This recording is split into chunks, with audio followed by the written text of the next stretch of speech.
Hello everyone. आज हम लोग पढ़ने जा रहे हैं Macbeth act one scene two की समरी इन हिंदी। सीन की शुरुआत होती है और किंग डंकन और उसके दो बेटे मैल्कम और डोनाल्वेन की एंट्री होती है। उसके साथ ड्यूक ऑफ लेनॉक्स और कुछ सोल्जर आते हैं। वहाँ उन लोगों की मुलाकात होती है एक वुंडेड कैप्टन से जो जंग से आ रहा था। मैल्कम उसको देखकर पहचान लेता है क्योंकि ये वही सोल्जर रहता है जो उसको कैप्चर होने से बचाता है आयरिश सोल्जर से। कैप्टन वॉर की रिपोर्ट बताता है। पहले वो कहता है कि वॉर का आउटकम थोड़ा डाउटफुल है और क्लियर नहीं है कौन जीतेगा। वो दोनों साइड की आर्मी को इक्वल बताता है और मेटाफर में कहता है कि दोनों आर्मी ऐसे दिख रहे हैं जैसे दो डूबता हुआ आदमी है जिसको कोई फायदा नहीं है एक दूसरे के साथ रहने से, पर एक दूसरे को मार कर या फायदा उठाकर ही बच सकता है डूबने से। वो ये भी कहता है कि मैकडोनाल्ड जो एक रिबेल है, वर्दी रिबेल है, उसने अपनी सोल्जर बुलाई है आयरलैंड और हाइब्रिड से।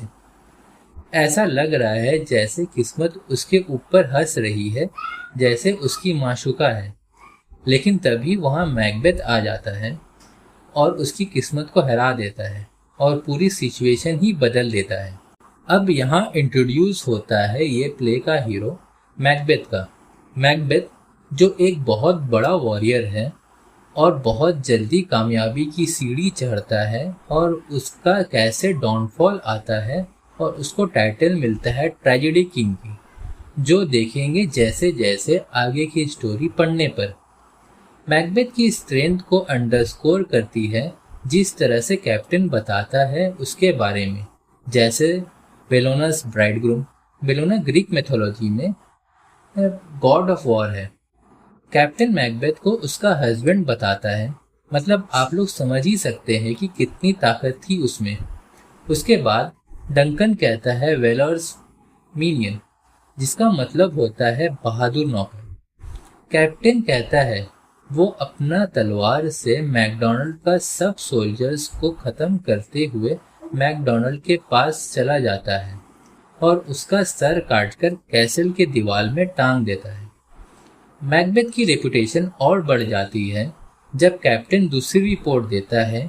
जब वो लोग मैकडोनाल्ड की आर्मी से जीत गए थे, तभी नॉर्वेन किंग थेन ऑफ कॉर्डोर से मिलकर अपना सोल्जर भेज देता है हमला करने के लिए, पर मैकबेथ और बैंकू वहां आकर हालात संभाल लेते हैं। और कैप्टन ये कहता है कि मैकबेथ और बैंकू ईगल्स और लायन हैं, जो खरगोश और स्पैरो के वजह से परेशान नहीं होते, पर वो दोनों आर्टिलरी की तरह हैं और सारे दुश्मनों के सामने इस तरह लड़ रहे हैं जैसे वो लोग उनके ब्लड से नहाना चाह रहे हैं और ये वॉर को फेमस वॉर गोलगोथा की तरह बनाना चाह रहे हैं।